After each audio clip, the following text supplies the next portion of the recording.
गांव के बीचों बीच एक पुरानी छोटी सी झोपड़ी थी।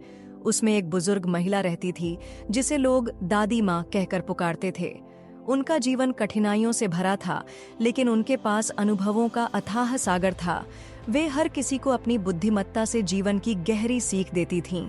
युवा लड़के की बेपरवाही। एक दिन गांव का एक युवक रोहन अपने दोस्तों के साथ गप्पे मार रहा था। वह बहुत आलसी था और अपने समय की कीमत नहीं समझता था।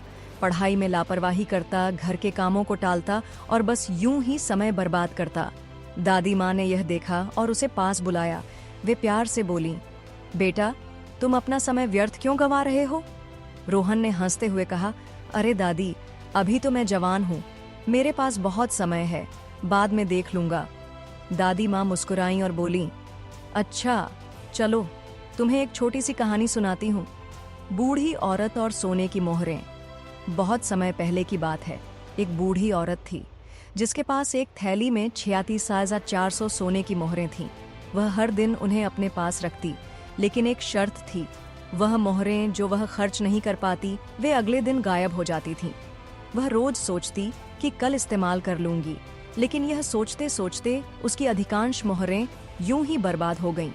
अंत में जब उसकी उम्र हो गई और अब नई मोहरें मिलनी बंद हो गईं, तब उसे एहसास हुआ कि उसने कितना कुछ खो दिया। समय की सबसे बड़ी सच्चाई। रोहन कहानी सुनकर चौंका और बोला, लेकिन दादी, ये कौन सी अजीबोगरीब थैली थी? दादी माँ मुस्कुराईं और बोलीं, बेटा, यही तो समय की सच्चाई है। हर दिन हमें 66,400 सेकंड मिलते हैं, जो एक बार बीत जाने के बाद लौट कर नहीं आते। अगर हम उन्हें व्यर्थ गंवा दें तो अंत में पछताना पड़ेगा। रोहन की आंखें खुल गईं।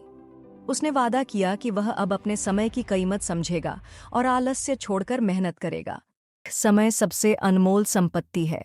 जो इसे व्यर्थ गंवाता है वह जीवन की सबसे बड़ी दौलत खो देता है।